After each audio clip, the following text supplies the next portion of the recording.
Welcome to this lecture. In the previous lecture, we have discussed about some mechanics of solids used in the MEMS and NEMS devices. Where we have discussed about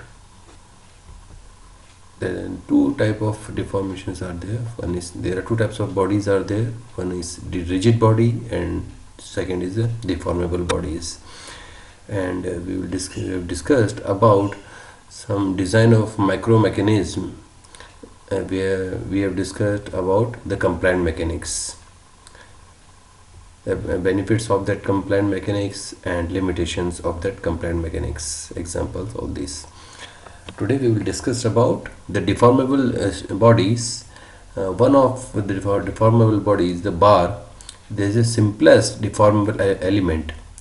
It has a cylindrical cylinder structure, straight wire of large cross section area. Cross section area is also considerable. So any cylinder structure that can stretch or contract without bending is a bar. Only we are just stretching it or compressing it to increase or decrease its length. There is change in only length, not in the width. So a bar can take loads only along its length, which we call its axis. It's a single axis. When electrical current is passed through a bar like a resistor, it is heated due to the Joule heating. If bar is fixed at one end is fixed, it will heat it and it will expand. So it will expand in one axis. It means its length will increase. So if it is fixed at both ends, in that case its length cannot be increased. It will not be able to stretch. So what will happen? It will apply the force. So the result is in axial stress in the bar. What is stress? Stress is the internal resistance offered by the body to the external load applied to it per unit cross sectional area. Whenever we are applying the force whenever we are applying the force to a body, there will be internal resistance offered by the body to the external load, that is per unit cross section area, that is known as stress. Stress is always normal to the plane to which they act and are tensile or compressive in nature. So this is the formula for stress. It's denoted by the sigma, that is the ratio of the applied force on the material to the area over which the force is applied, F upon A. For example, this is a bar, so this is the F we are applying is stretching and this is the area. There are two types of stress. One is the normal stress, where if the stress are normal to the area concerned, means this is the area, so we are applying the stress in this way. This is known as normal stress. There are two types of stress. Normal stress, if we are if the sigma value is positive more than 0, we are stretching it, it means it's a tensile stress. If we are compressing it, pushing this rod, this is known as compressive stress. Second one is the shear stress, where the cross sectional area of the block of material is subject to a distribution of the force which are parallel rather than normal to the area concerned. Here, instead of applying the normal force, the direction of force is along the cross section area of this bar. For this is the bar, this is vertical axis, and this is the cross section area of this bar. So the direction of force is tangential or parallel to this cross section area. This is known as shear stress, because it will cause the deformation or changing deformation of this bar in tangential direction. means it's a bending, it will leads to bending. Next is strain. When a single force or a system force act on a body, it undergoes some deformation. This deformation per unit length is known as strength.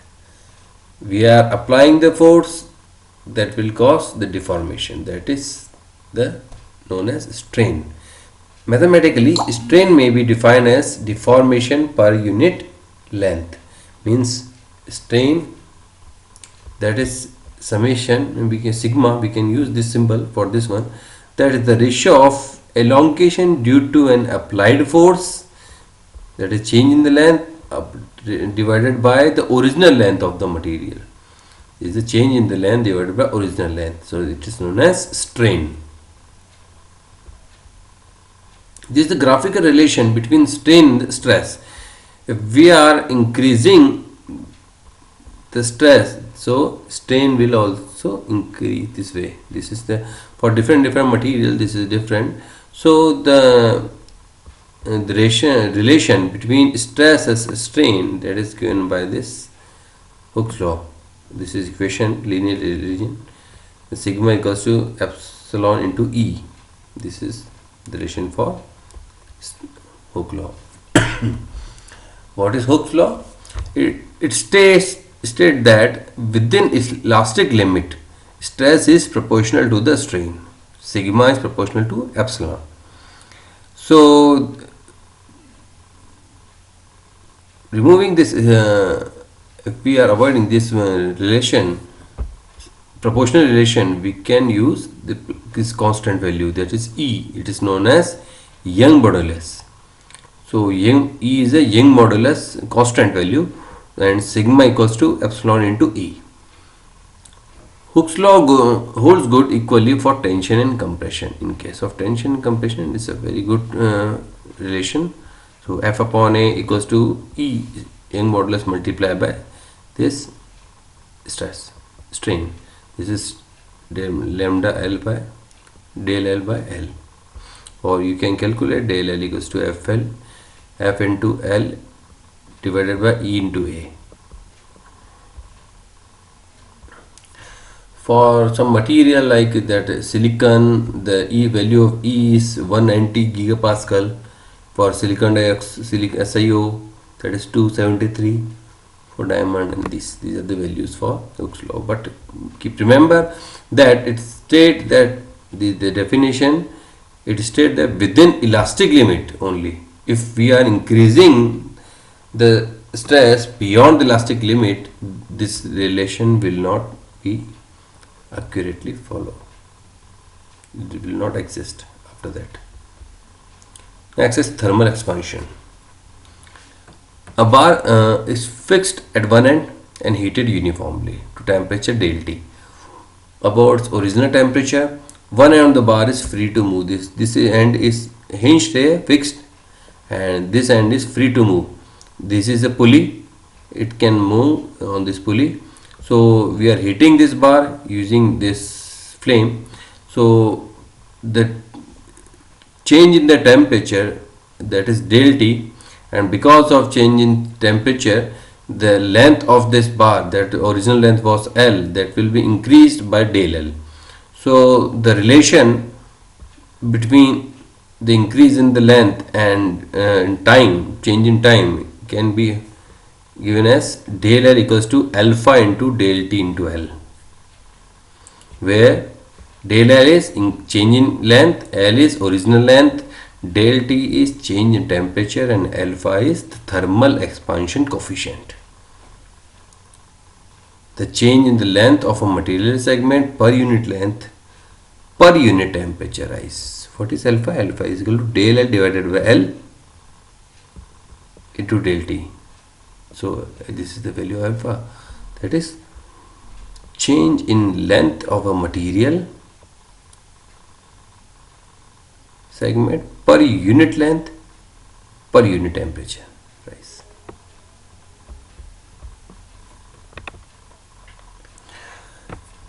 If the bar is fixed at both ends, what will happen? If the bar is fixed at both ends but must expand because of the rise in temperature, so it will apply stress.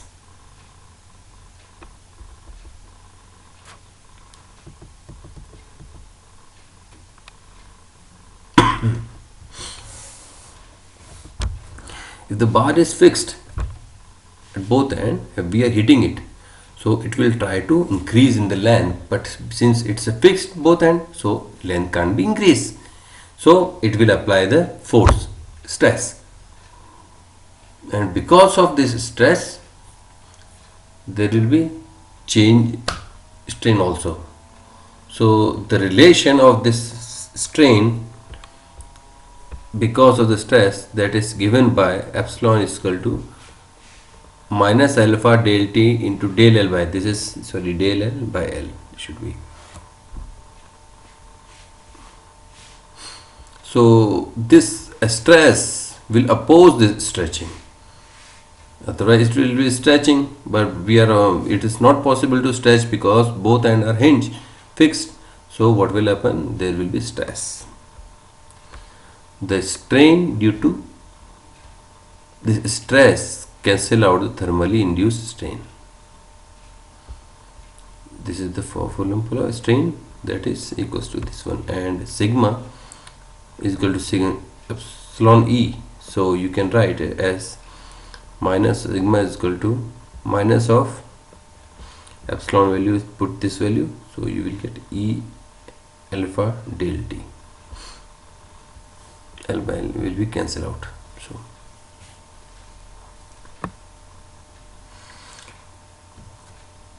being unable to stretch will suddenly bend, that is in direction normal to the axis. This is called buckling. If this straight, for example, if it's a straight bar, we are hitting it, but it is fixed at both ends. So what will happen? Stress will be increased because of this strain will be there. Strain will not be there, so stress will be there. So in that case, what will happen? The bar will bend. That is known as buckling.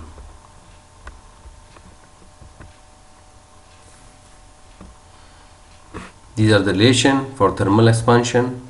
Epsilon equals to epsilon, that is equals to del L by L strain, that is equals to alpha T constant value multiplied by del T is thermal expansion coefficient multiplied by temperature, and the stress sigma is equal to epsilon E. So you can write E epsilon E into, you can write sigma is equal to E into alpha T into del T. This is thermal expansion stress. And what is the F? Force is sigma upon A, because sigma into A, because sigma value is force per unit area. So you can write force is F A into sigma, in it is a thermal expansion force. These are the other relation. Linear thermal expansion coefficient, the alpha T is equal to d of epsilon x upon dt. This comes from this equation. Epsilon is equal to alpha T del T. So you can write alpha T equals to d epsilon upon dt. So value of alpha T is, that is 10 raised to the power minus 6 to 10 raised to the power minus 7 Kelvin inverse. Alpha T can be treated as constant in a moderate temperature range, that is epsilon at value T. What is the epsilon at any temperature T, that is equals to epsilon value strain at temperature T0 initial temperature plus alpha T into del T, change in temperature. This is the equation. If the initial temperature is the temperature is T0, at this the temperature value of strain, that is epsilon x T0. So what will be the new value of epsilon T at temperature T, that is epsilon x T0 plus alpha T multiplied by del T. What is del T? Del T is T minus T0. So in case of volume, this is in a single direction expansion, okay, unidirectional expansion. In case volume thermal expansion, coefficient, you can write del V upon V. That is, you can write 1 plus Ex, 1 plus Ey, 1 plus Ez multiply minus 1. That is approximately equals to 3 alpha T del T. Because volume multiply 3 digit, no? 3 axis, x, y, z. So this will come 3. This is up to. Now, in the next lecture, we will discuss about transverse deformable beam, like element that is a beam. So till then, thank you.